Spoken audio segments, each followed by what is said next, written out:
오늘 하나님께서 주신 말씀인 사도행전 7장 35절에서부터 43절까지의 말씀입니다. 신약성경 사도행전 7장 35절에서부터 43절까지의 말씀.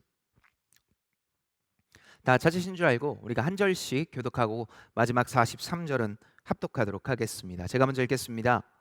그들의 말이 누가 너를 관리와 재판장으로 세웠느냐 하며 거절하던 그 모세를 하나님은 가시나무 떨기 가운데서 보이던 천사의 손으로 관리와 속량하는 자로서 보내셨으니 이 사람이 백성을 인도하여 나오게 하고 애굽과 홍해와 광야에서 40년간 기사와 표적을 행하였느니라. 이스라엘 자손에 대하여 하나님이 너희 형제 가운데서 나와 같은 선지자를 세우리라 하던 자가 곧 이 모세라. 시내산에서 말하던 그 천사와 우리 조상들과 함께 광야교회에 있었고 또 살아있는 말씀을 받아 우리에게 주던 자가 이 사람이라.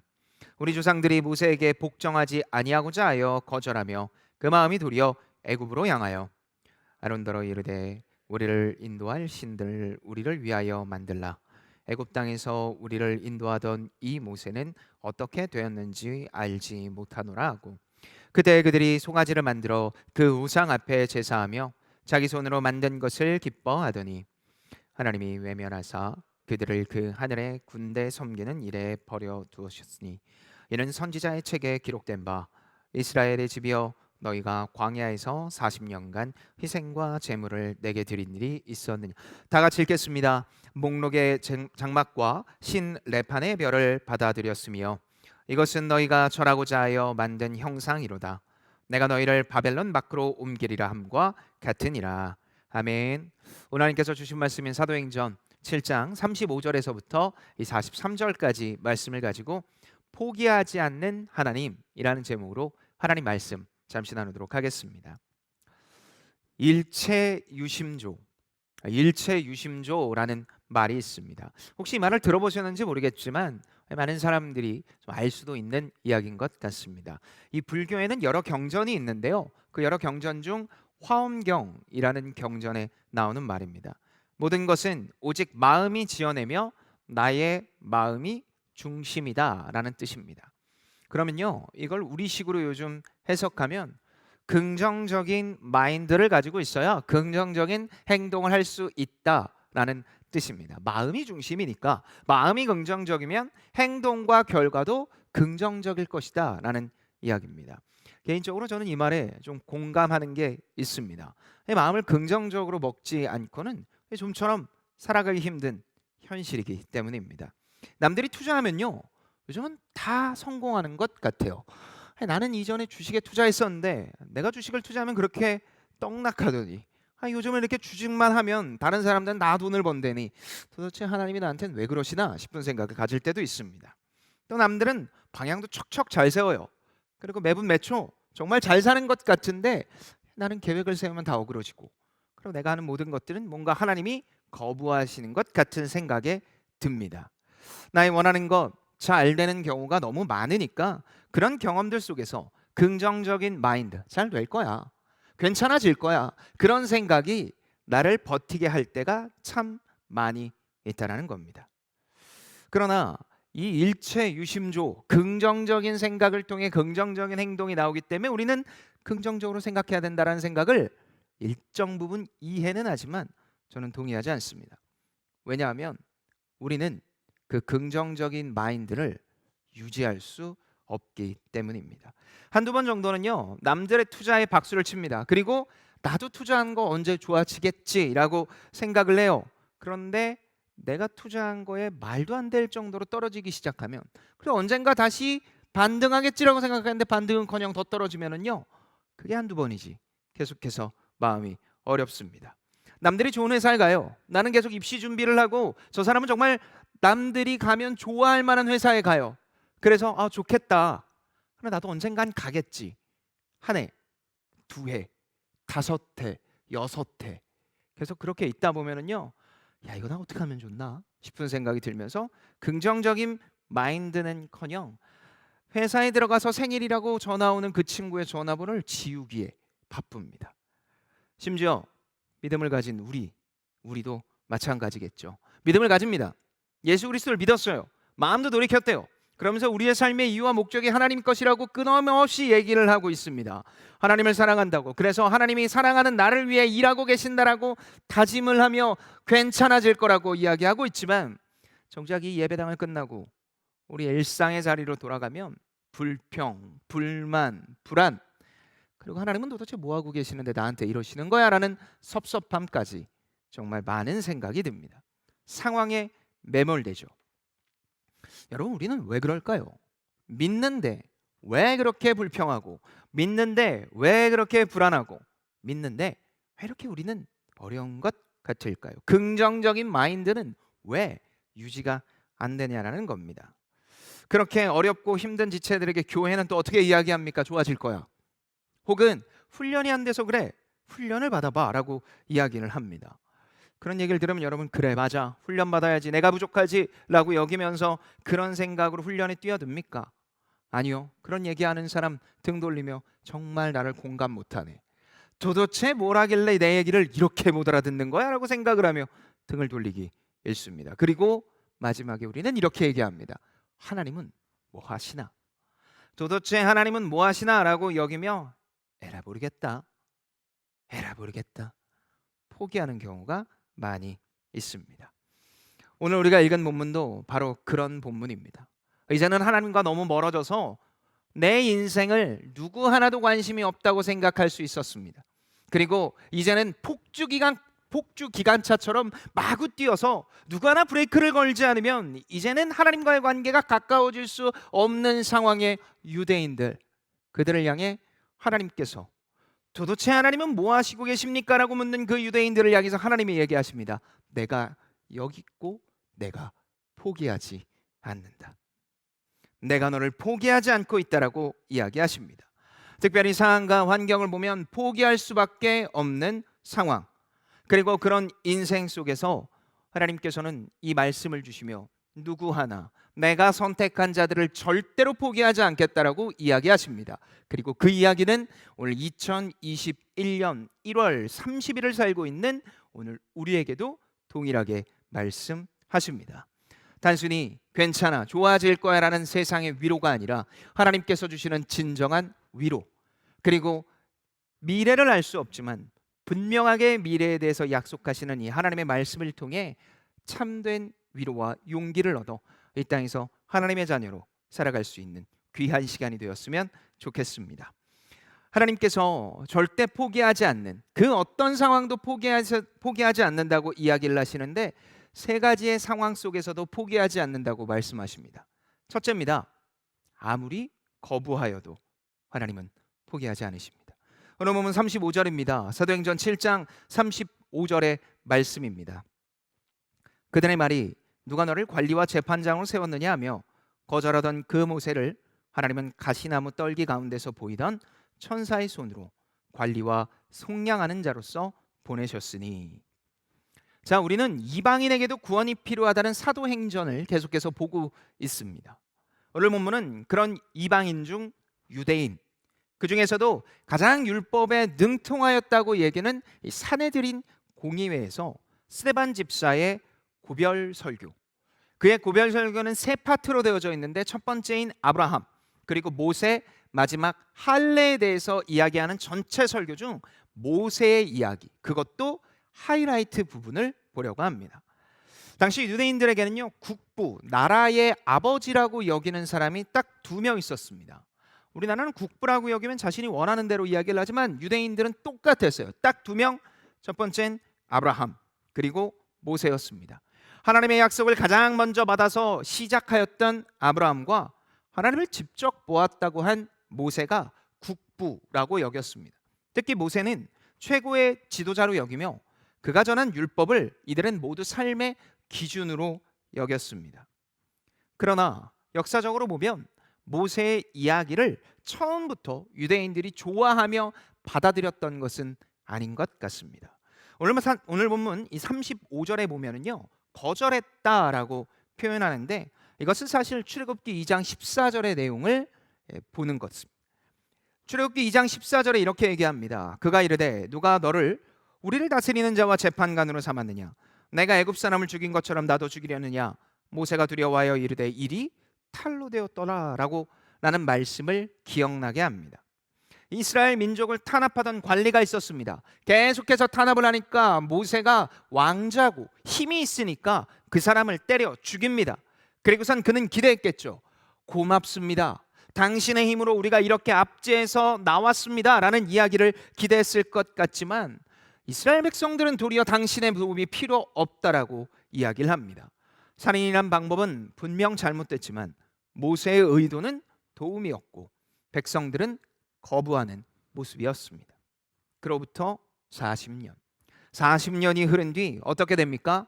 오늘 보면 36절의 것을 이렇게 표현합니다. 이 사람이 백성을 인도하여 나오게 하고 애굽과 홍해와 광야에서 40년간 기사와 표적을 행하였느니라. 인도하였다라는 단어는요, 이 탈출시켰다, 탈출했다라는 의미로 애굽에서 나오도록 했다라는 의미입니다. 애굽에서 도우려고 했던 사람의 도움을 거절했지만 40년이 지난 뒤 그의 도움으로 애굽에서 나오게 됐다라는 의미입니다. 그리고 그의 능력이 정말 출중했다. 자, 그런데 우리는 여기서 한 가지 드는 생각이 있습니다. 정말 모세가 능력이 있습니까?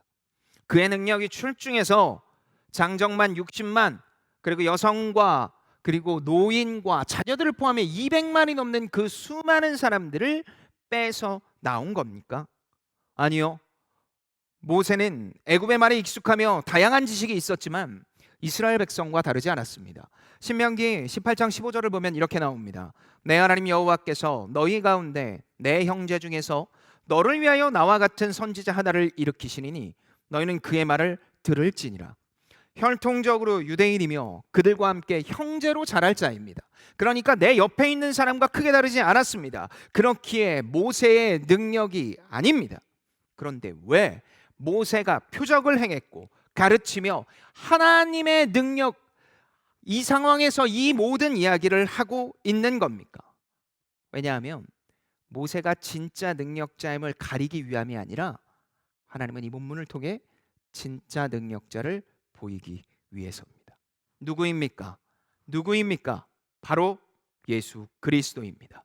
모세에게는 능력이 없습니다. 유대인을 비롯한 인류의 죄를 사하기 위해서 핍박받고 어렵고 힘들며 좌절되어서 모든 걸 포기하고 싶은 인생 속에 모세가 나타나 모세처럼 살면 된다. 모세가 나타나 하나님의 능력을 대신할 사람이 여기 있다라고 이야기를 하는 존재, 그 모세를 따르는 것이 아니라 부족하고 나약하지만 살인자였고 목자였지만 하나님께서 함께하는 진정한 하나님과 함께하는 존재, 다시 말해 하나님이신 바로 그 예수 그리스도를 가리키기 위함입니다. 끝까지 능력 없는 모세를 따를 것이 아니라 너희들에게 진짜로 주어질 선지자와 같은 참된 하나님 예수 그리스도를 믿어야 되며 그분을 따라야 된다라는 이야기를 하기 위해서입니다. 끝까지 능력 없는 모세를 따르겠다고 하는 자들, 바로 그 자들을 향해 하나님께서는 이렇게 말씀하시고 있습니다. 이 말씀을 통해 우리는 깨닫습니다. 아무리 그리스도를 거부하여도 하나님은 그리스도의 사랑을 알리며 포기하지 않습니다.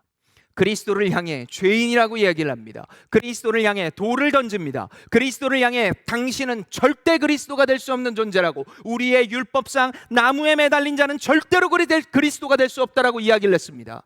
그런데 하나님은 그렇게 얘기를 하며 십자가에 못 박게 한 유대인들을 향해 그래 너희들 다 죽어라 이런 게 아니라 그런 너희에게도 그리스도가 필요하다. 너희들에게 끝까지 필요할 거는 그리스도이며 내가 너희를 포기하지 않는다. 끝까지 아니라고 하는 그들을 향해 하나님은 스데반을 죽이면서까지 말씀하십니다. 너희에게 예수가 필요하다고 얘기하는 스데반이 죽고 난 뒤 스데반까지 죽였는데 너희가 말을 안 듣느냐라고 이야기하지 않으시고, 오늘 본문 사도행전 7장 58절에 성 밖으로 내치고 돌로 칠세 증인들이 옷을 벌어 사울이라는 청년의 발 앞에 두니라. 스데반이 가고 사울까지 등장시키며 하나님께서는 그 유대인들을 향해 하나님의 마음을 전하십니다. 그런 하나님이 우리를 포기하겠습니까? 그런 하나님이 우리를 포기하시겠습니까? 삶의 모든 것을 가지고 그리스도를 거부한 유대인도 끝까지 놓지 않는 하나님이 하나님을 사랑한다고, 하나님밖에 없다고, 하나님 나를 도와달라고 기도하는 이 영혼들을 하나님께서 놔두시겠습니까? 아니요. 하나님은 절대 놔두지 않으십니다. 하나님은 포기하지 않으십니다. 하나님 나를 지켜봐 달라고, 나와 함께 해달라고 얘기하는 그 기도하는 한 영혼 한 영혼을 하나님께서는 절대 놓지 않으십니다. 그렇게 우리는 어떤 환경 속에서도 우리가 우리를 포기해서는 안 됩니다. 정확히 이야기하면 하나님과의 관계를 포기해서는 안 된다라는 겁니다. 하나님은 사랑으로 덮어주시며 인도하시는 분입니다. 이것이 믿음이며 이것이 이 공동체, 특별히 하나님의 사람들이 가져야 할 생각이며 뜻이라고 이야기할 수 있습니다. 아무리 거부하여도 하나님께서 주시는 사랑 안에, 그리고 아무리 거부하여도 끝까지 놓지 않는 하나님의 사랑을 경험하는 우리들이 되기를 예수님의 이름으로 축복합니다. 두 번째입니다. 두 번째로 하나님은 죄를 그리워해도 포기하지 않으십니다. 오늘 본문 38절의 말씀입니다. 사도행전 7장 38절의 말씀, 우리가 다 같이 입술을 열어 한 목소리로 고백하도록 하겠습니다. 사도행전 7장 38절입니다. 시작. 신의 산에서 말하던 그 천사와 우리 조상들과 함께 광야 교회에 있었고 또 살아있는 말씀을 받아 우리에게 주던 자가 이 사람이라. 유대인이 국부처럼 여겼던 모세, 그 모세가 그렇게 위대한 사람으로 여겼던 이유는 뭐라고 얘기했습니까? 바로 직접 하나님을 봤기 때문. 유대인들이 생명처럼 여기는 이 오경의 핵심인 율법을 받은 존재이기 때문입니다. 여러분, 유대인은요 말하기를 좋아했어요. 말하기를 좋아하는 사람은요 뭘 잘합니까? 상상을 잘합니다. 말을 하면서 그걸 그리는 거예요. 막 상상을 해요. 그리고 자신들의 생각과 율법을 꿰맞추는 걸 참 좋아했습니다. 그래서 모세가 율법을 받았대요. 근데 우리는 받았다라고 하면 그냥 받았나 보다라고 생각을 하는데 유대인들은 그렇게 생각하지 않고 어떻게 받았지? 이렇게 생각을 하기 시작했습니다. 정말이야? 인간적인 생각으로 확인하고 싶었습니다. 그래서 유대인들은 주었다? 받았다? 어떻게 했을까라는 생각을 꿰맞추다 내린 결론이 있습니다. 아, 천사구나. 천사가 하나님의 수종을 드는 자라고 돼 있으니까 모세가 직접 받지는 못하고 천사가 수종 들어 그 돌판을 내려서 모세에게 주었겠구나. 이렇게 결론을 내렸습니다. 여러분 생각은 어떻습니까? 정말 천사가 준 것 같습니까? 아니면 하나님이 팔을 쑥 내밀어서 돌판을 줬을까요? 글쎄요, 저는 천사가 줬는지 하나님께서 직접 줬는지 아니면 하나님께서 돌판을 들어서 글씨를 새기시고 그걸 직접 전해줬는지 저는 잘 모르겠습니다. 그리고 일종의 관심도 없습니다. 왜냐하면 하나님의 말씀으로는 믿었지만 그것이 성경에는 쓰여져 있지 않기 때문입니다. 하지만 유대인은 이게 되게 소중했어요. 외형을 소중하게 여기니까 이 말씀이 어디에서 왔고 어떻게 받았고 이런 행실과 행위가 중요했던 겁니다. 그러니까 모세가 천사를 통해 받을 정도의 고결하고 위대한 사람, 그 국부로 여겨야 되는 것 아니냐라고 여겼습니다. 자, 그런데 우리는 여기서 한 가지 질문해 볼 필요가 있습니다. 그렇게 귀하게 여기는 모세의 오경, 창세기, 출애굽기, 레위기, 민수기, 신명기라고 얘기하는 이 5권을 정말 소중하게 절대적 기준으로 삼았을까요? 소중하니까 그렇게 삼았을까요? 아닙니다. 만약 오경을 정말 말씀으로 기준으로 삼았다면 예수님을 인정하지 않을 리 없습니다. 그들의 입술로 그리스도라고 인정하지 않을 리 없다라는 겁니다. 유대인들은 오경을 자신이 원하고 바라는 대로 해석했고 그리고 그렇게 믿었습니다. 언제처럼요? 모세가 실제로 살았던 시대처럼 말입니다. 하나님께서 모세에게 말씀을 주기 위하여 40일 동안 함께 하십니다. 그런데 아무도 올라오지 못하게 하고 구름으로 가리시고 모세만 산 꼭대기로 부르시죠. 밑에 있던 이스라엘 백성들은 어떻습니까? 하루가, 이틀이, 일주일이, 열흘이 지나도 오지 않자 조바심이 나기 시작합니다. 그러면서 오늘 본문 39절에서부터 41절까지 말씀을 통해 이렇게 이야기합니다. 우리의 조상들이 모세에게 복종하지 아니하고자 하여 거절하며 그의 마음이 도리어 애굽으로 향하여 아론더러 이르되 우리를 인도할 신들을 우리를 위하여 만들라. 애굽 땅에서 우리를 인도하던 이 모세는 어떻게 되었는지 알지 못하노라 하고, 그때 그들이 송아지를 만들어 그 우상 앞에 제사하며 자기 손으로 만든 것을 기뻐하더니. 출애굽기 32장의 내용입니다. 모세가 올라가서 40일 동안도 내려오지 않자, 야 이제 죽었나 보다, 우리하고 떠났나 보다, 그러니까 불안하니까 어떻게 해야 되겠다, 우리의 신을 우리가 만들자라고 생각하며 그들에게 가장 좋은 것이라고 여겼던 금을 녹여 송아지, 금 송아지를 만들어 우상으로 섬깁니다. 그리고 그들은 외칩니다. 이가 우리를 구원하였다. 분명히 지금 이스라엘 백성들, 모세와 함께한 사람들은 10가지 기적을 보았습니다. 강이 피로 변했고요, 이가 나타났고 파리가 나타나며, 그리고 장자가 죽었지만 우리의 장자는 죽지 않는 그 모든 기적을 경험했습니다. 그것만 했어요? 홍해가 갈라졌어요. 그리고 목마른 자에게 물을 주시고 배고픈 자에게 양식이 있는 기적을 동일하게 경험했습니다. 그러나 아주 잠시 모세가 없다는 이유로, 정확히 이야기하면 내 눈에 보이지 않는다는 이유로 우상을 만들어 이방신을 섬겼습니다. 이것을 스데반 집사는 어떻게 표현을 합니까? 우리가 방금 전에 읽었던 이 본문 38절의 말씀처럼 애굽으로 마음이 구부러졌다, 그렇게 표현하고 있습니다.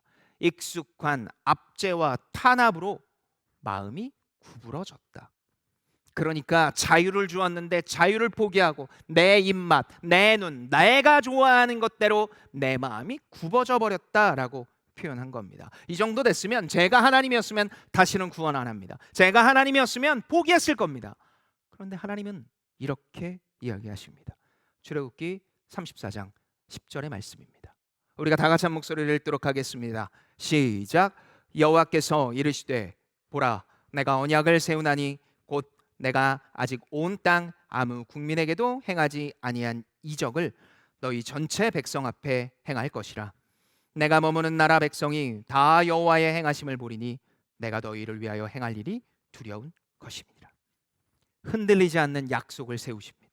이적을 행하며 함께 하시겠다라고 이야기를 합니다. 끊임없이 등을 돌리고 끊임없이 여호와 하나님을 배신한 이스라엘 백성들을 향해 이제는 너희를 포기하겠다, 이제는 너희는 내 백성이 아니다라고 이야기를 하는 것이 아니라, 하나님께서 약속 헤세드의 말씀으로 이야기하십니다. 내가 너희를 위하여 이적을 베풀겠다, 내가 너희와 함께 하겠다, 나를 향해 등을 돌린 너희들과 누가? 여호와 하나님이 함께 하겠다라고 말씀하십니다. 흔들리지 않는 이 헤세드의 약속을 하나님께서는 하시는 겁니다. 유대인에게 이렇게 하시며 등을 돌린 자들에게 약속하시며 지키시고 함께 하시는 하나님이 우리와는 멀리 하시겠습니까? 지금 마음에 어떤 우상이 있는 것 같습니까? 끝까지 내려오지 못하는 것들이 있습니까? 요즘은 불안함이 우상이라고 합니다. 조금 불안하지 않으면 어쩌면 나를 이끌 원동력이 없다고 얘기하며 끊임없이 불안해야 된다고 이야기를 합니다. 그래서 불안하지 않으면 더 불안한, 그러면서 영원히 사라지지 않으면, 내 삶에 이런 힘듦과 어려움이 영원히 사라지지 않으면 어떡하지라고 끊임없이 나를 독려하며 끊임없이 나를 불안케 합니다. 세상이 이런 질문 속에 빠져 있고 우리도 동일하게 빠져 있지만 하나님은 오늘도 말씀하십니다. 내 행함을 보라. 이들과도 함께한 내가, 이들의 모든 것들을 회복시킨 내가 너희를 회복시키지 않겠느냐? 내가 너희를 놓겠느냐라고. 그 질문이, 그 이야기가 오늘 우리에게도 하시고 있습니다. 죄로 기울여진 마음, 하나님을 거부하고자 하는 마음도, 그런 마음을 가진 모든 영혼들도 하나님은 포기하지 않고 하나님의 사랑을 전하고 계십니다. 그래서 완전한 평화와 완전한 하나님의 안식이 이 자리에 있다고, 그리고 하나님께 있다라고 얘기하며 함께 하자고 말씀하시고 있습니다. 죄로 기울어진 마음도 포기하지 않으시는 하나님의 사랑, 그리고 그분을 믿어 완전한 평화를 누리는 우리의 인생이 되기를 예수님의 이름으로 축복합니다. 마지막입니다. 마지막 셋째로, 약속의 땅에 들어서도 하나님은 포기하지 않으십니다. 오늘 본문 42절에서부터 43절의 말씀입니다. 하나님이 외면하사 그들을 그 하늘의 군대 섬기는 일에 버려 두셨으니 이는 선지자의 책에 기록된 바 이스라엘의 집이여 너희가 광야에서 40년간 희생과 제물을 내게 드린 일이 있었느냐? 몰록의 장막과 신 네판의 별을 받아들였으며 이것은 너희가 절하고자 하여 만든 형상이로다. 내가 너희를 바벨론 밖으로 옮기리라 함과 같으니라. 앞서 하나님의 기대를 저버린 이스라엘 백성들, 그 백성들을 놓지 않는 하나님의 이야기가 계속해서 흐르다가 오늘 이 본문은요 조금 의아합니다. 왜냐하면 하나님이 시작하면서 외면한다라는 단어를 보이고 있기 때문입니다. 외면은 등을 돌렸다라는 뜻입니다. 화가 나서 더 이상 말을 섞고 싶지 않을 때 등을 돌린다라고 표현을 하죠. 그처럼 하나님은 지금 굉장히 답답하셨던 것 같습니다. 이것이 어떻게 어디에 표현이 됩니까? 선지자의 책 아모스서 5장 26절의 말씀입니다. 오늘 본문의 이야기를 한 이 등돌림이 얼마나 답답한 마음으로 등을 돌렸는지 아모스서 5장 26절에 나온다라는 겁니다. 이렇게 나옵니다. 너희가 너희 왕 식굿과 기윤과 너희 우상들과 너희가 너희를 위하여 만든 신들의 별 형상을 지고 가리라. 이스라엘 백성들은 광야에서 40년간 고생을 하다가 약속의 땅인 가나안 땅에 들어왔습니다. 그래서 하나님이 함께 하겠다라고 이야기를 하며 이제부터 우리의 인생과 삶은 참 좋아지겠지, 행복해지겠지라고 여기며 그들은 무엇을 합니까? 마음껏 우상을 섬기기 시작합니다. 대표적으로 제가 방금 전에 읽었던 오늘 본문 42절과 43절에 나오는 두 신을 섬기는데요, 몰록과 그리고 레판입니다. 몰록은 당시 가나안 땅의 신입니다. 그런데 이 신은요 가장 소중한 걸 달라고 합니다. 여러분 인생에 가장 소중한 게 뭡니까? 저 인생에 가장 소중한 건 말씀이라고 얘기하면 참 좋을 것 같은데 말씀도 중요하지만 저는 가족도 중요합니다. 가족도 중요한데 가족 중에서 아내가 가장 중요합니다. 공식적으로. 그러나 제게 있어서 이 영상을 보고 있기 때문에 말하는 겁니다. 영상을 보고 있지 않은 한 명도 되게 중요합니다. 누구냐면 저희 딸입니다. 근데 저는요 JPP를 너무 사랑해요. JPP를 너무 사랑하는데 미안한 얘기지만 저는 저희 딸을 좀 더 사랑합니다. 실망스럽나요? 어쩔 수 없어요. 자, 그런데 몰록은요 제일 소중한 걸 달라고 그래요. 누구? 바로 너희들의 자녀를 달라고 합니다. 그런데 여러분 제사를 어떻게 드리는지 압니까? 제사를 드릴 때는요 제사의 집전자가 직접 칼로 몸을 찔러 피를 다 뺍니다. 피를 다 빼고 안에 있는 장기를 뺍니다. 근데 그걸 누가 드리고 있다고요? 부모가 자녀를. 그럼 그렇게 하면 뭘 줍니까? 너 인생에 정말 더 소중한 걸 줄 거라고 이야기를 하는 겁니다. 돈, 명예 등등. 몰록은 그런 가짜 신이었습니다. 근데 이스라엘 백성들이 이런 걸 섬기고 있는 거예요. 또 레파는 토성을 뜻합니다. 신비한 행성이라고 여기는 토성, 아무것도 주지 않고 아무것도 하지 않는 그 토성이 신이라고 여기며 지냈습니다. 어디서요? 가나안 땅에서. 아브라함 시대부터 하나님께서 가나안 땅은 너희의 땅이 될 것이다. 거룩하고 구별된 땅이다. 내가 너희와 함께 할 것이고 너희에게 준 선물처럼 준 하나님의 나라가 이루어질 것이다 라고 이야기를 한 바로 그 가나안 땅에 들어가서 하나님을 송축하며 경배하며 예배드린 것이 아니라 그들이 했던 것은 무엇입니까? 몰록을 섬기고 토성을 신으로 여기며 지냈습니다. 하나님께서 그렇게 약속하셨음에도 불구하고 그에게 주어진 결과를 보며 어떻게 합니까? 가나안 사람들처럼 자신의 자식들을 버리고 토성을 향해 빌기를 멈추지 않았습니다. 언제까지요? 오늘 본문 45절 마지막에 다윗 때까지. 다윗 때까지라고 행한 이것은 다윗 시대 이후에는 전부 다 안 했다라는 것이 아닙니다. 다윗이 무엇을 대표합니까? 왕정 시대를 대표합니다. 그러니까 왕이 있던 시대, 그러니까 너희들의 인생 전체에 다 이렇게 행했다라고 멈추지 않았다라는 의미입니다. 아브라함 시대부터 수천 년 동안 간절히 원했던 약속의 땅에서 그들의 죄는 멈추지 않았습니다. 그러나 하나님은 어떻게 하십니까? 오늘 보면 44절에 증거의 장막을 통해 끝까지 함께 하신다. 성전을 세우며 예배를 드리라고 하십니다. 예배를 드리며 하나님의 영광됨을 경험하라고 이야기하고 있습니다. 장막과 성전에서 진행되는 그 예배를 통해 무엇을 깨닫기 원하십니까? 하나님께서 나와 함께 하신다. 그렇게 우리의 인생의 유일한 주인은 누구다? 바로 하나님이다. 바로 이것을 깨닫기 원하셨고 오늘의 우리에게도 예배를 통해 포기하지 않는 하나님의 사랑을 깨닫기 원하십니다. 그리고 오늘을 살아가고 있는 우리에게도 동일하게 이렇게 얘기하시는 겁니다. 뭐라고요? 단순히 참석했다는 의미가 아니라 너희들이 드리고 있는 이 예배를 통해 내가 너희를 놓지 않고 있고 포기하지 않고 포기를 하지 않는다는 사실을 기억해라. 너의 다짐이 아니라 내가 약속으로 이렇게 끝까지 함께하니 너희들은 너희들 자신을 포기하지 말고 이 예배를 통해 내가 함께하고 있다는 사실을 잊지 말아라 라고 이야기하십니다. 사랑하는 JP풀 여러분, 그리고 이 영상을 보고 있는 청년들과 성도 여러분, 하나님은 우리를 포기하지 않으십니다. 온몸을 다해 거부해도 끊임없이 죄를 향해 마음을 기울여도 하나님께서 주신 그 약속의 땅에서 우상을 숭배해도 하나님은 포기하지 않으십니다. 왜냐하면 이것이 바로 하나님의 약속 헤세드의 가장 중요한 사랑이기 때문입니다. 그러니 힘을 내십시오. 그러니 좌절하지 마십시오. 그러니 여러분, 우리는 내일 또 좋아질 겁니다. 코로나 바이러스가 우리를 이길 수 없습니다. 가난과 불안이 우리를 덮칠 수 없습니다. 천지의 주제 되시는 하나님께서 우리를 놓지 않는다고 하는데, 이렇게 절절히 말씀하는데 누가 누구를 포기합니까? 그리고 동시에 우리의 교회는 바로 이렇게 걸어가야 됩니다. 한 영혼도 포기할 수 없습니다. 천하보다 귀한 그 영혼을 우리는 절대 포기할 수 없습니다. 우리와 조금 다르다고, 우리와 조금 다른 길을 걷고 있다고 포기하는 것이 아니라 하나님께서 포기하지 않는 영혼이기에 우리도 포기할 수 없습니다.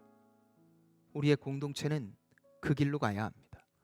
그래서 세상에서는 저들은 무엇이길래 저렇게 살아가나, 저들은 무엇이길래 저렇게 살아가나라고 거룩한 두려움을 줄 수 있어야 됩니다. 더 크게, 더 많이, 더 세상보다 큰 힘으로 그들을 덮치는 것이 아니라 전혀 구별된 힘을 가지고 그들과 맞서서 싸워 이기는 존재, 그것이 하나님의 교회이며 공동체의 모습이라고 할 수 있습니다. 여러분, 새롭게 시작되는 한 주 어떤 기대감과 어떤 방향과 어떤 목표를 가지고 있습니까? 이 목표 하나로 걸어갈 수 있었으면 좋겠습니다. 포기하지 말자. 여러분이 여러분을 향해 포기한 것들 있습니까? 하나님은 여러분을 포기하지 않습니다.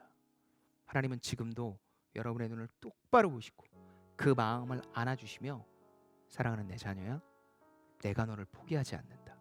그러니 너도 포기하지 말아라. 우리의 인생 속에 그렇게 찾아와 얘기하시는 하나님께 아멘으로 화답하며 살아가는, 우리가 서 있는 가정과 관계와 연인과 회사와 모든 것들 속에 바로 이 마음이 온전히 우리를 통해 흘러가기를 예수님의 이름으로 축복합니다.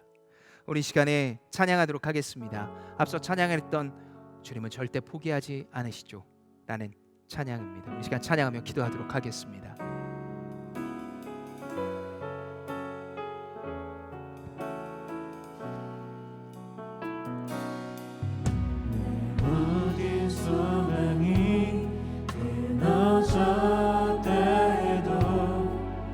내 모든 기회가 없어졌다 해도 좌절과 절망이 나의 앞에서 나를 기다린다 해도 내 모든 희망이 사라졌다 해도 내 모든 계획이 무너졌다 해도 슬픔과 고통이 나의 앞에서 나를 기다린다 해도 주님은 절대 포기하지 않으시죠.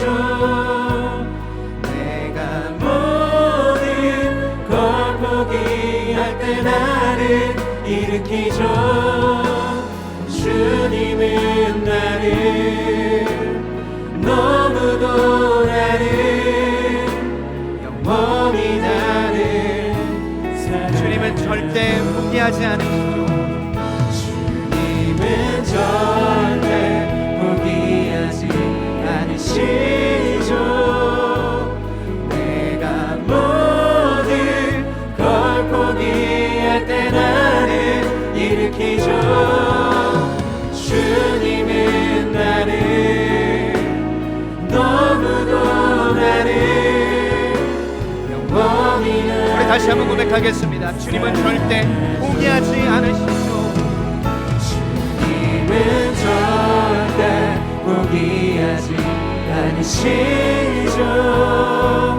내가 모든 걸 포기할 때 나를 일으키죠. 주님은 나를 너무도 나를 영원히 나를 사랑하죠. 우리 시간에 한 가지의 기도 제목만 가지고 함께 기도하길 원합니다. 여러분, 오늘 말씀을 들으며 여러분은 어떤 생각을 가졌습니까? 저는 이 설교를 준비하고 저에게 스스로 적용할 때 딱 한 가지의 기도 제목을 가지고 이 말씀을 준비하고 또 제게 기도했습니다. 그게 무엇이냐면요, 하나님은 나를 절대 포기하지 않으신다. 그런데 내가 포기한 게 있나? 특별히 하나님은 사랑하는 내 자녀야, 너가 절대 포기하지 못하고 하나님 앞에 내놓지 못하는 바로 그거, 이제는 내 앞에 내놓을 수는 없겠느냐? 내 인생이 잘 될까? 잘 만날까? 끊임없이 궁금해하며 미래를 보고 있는 우리를 향해 하나님은 얘기하세요. 어차피 미래를 궁금해하고 물어봐도 답은 안 나온다. 그러나 너희들에게 답을 주었다. 어떤 것을 주었느냐? 과거에 이렇게 일한 내가 너희들이 변하여도 내가 변하지 않으니 끝까지 인도할 것이다 라는 이 약속을 주었으니 너희들은 이제 이 약속을 붙들고 내게 기도할 수는 없겠느냐라고 묻고 계셨고, 저는 아멘으로 화답했습니다. 우리 공동체가 이 메시지를 듣고 있는 우리 모두가 이것에 아멘으로 화답하길 원합니다. 우리 시간 기도합시다. 하나님, 내가 이 약속을 붙들고 기도하길 원합니다. 내 인생 속에 끊임없는 궁금증, 내 인생 속에 끊임없이 파고 들어가는 모든 문제 속에 하나님, 언제 좋아져요? 언제 좋아질 거야? 라고 묻고 있는 나를 향해 하나님은 분명히 좋아진다. 내가 포기하지 않는다. 그러니 너희들은 오늘을 살아내라고 말씀하셨으니 아버지, 새롭게 시작되는 이 모든 시간 속에 하나님의 영광을 위하여 살아가는 우리들이 되게 하여 주시옵소서. 하나님의 영광만을 붙들며 또한 하나님의 다스림을 기대하는 우리들이 되게 하여 주시옵소서. 상황과 환경에 매몰되는 것이 아니라 하나님을 바라보는 영적인 눈을 우리에게 허락하여 주시옵소서. 우리 시간 다 같이 입술을 열어 주님 앞에 기도하며 나가도록 하겠습니다. 기도합니다. 하나님 아버지, 주님 이 시간 주 앞에 간절히 기도합니다. 우리의 인생을 포기하지 않으시는 하나님, 우리의 모든 것들을 포기하지 않으시는 하나님, 주님 이 시간 그 하나님 앞에 우리가 입술을 열어 기도하오니 하나님 아버지, 주님 온전히 주님만을 바라보는 우리들이 되게 하여 주시옵소서. 특별히 우리의 인생 속에 죄를 가지고 있어도 하나님 아버지, 우리의 마음이 굽어지어도 우리의 인생 속에 하나님이 없는 것처럼 살며 하나님을 끊임없이 거부하여도 하나님은 우리를 놓지 않고 끝까지 함께 하신다고 얘기하셨으니 하나님 아버지, 온전히 주님만을 바라보는 자들이 되게 하소서. 하나님의 영광, 하나님의 다스림을 기대하는 우리들이 되게 하여 주시옵소서. 새롭게 시작되는 모든 것들 속에 이 인생이 온전히 주님만을 바라보는 자들이 될 수 있도록 주여 돌봐주시옵소서. 하나님 아버지, 은혜를 주소서. 능력을 주소서. 하나님 아버지, 온전히 주님만을 바라보는 자들이 될 수 있도록 주여 돌봐주시옵소서.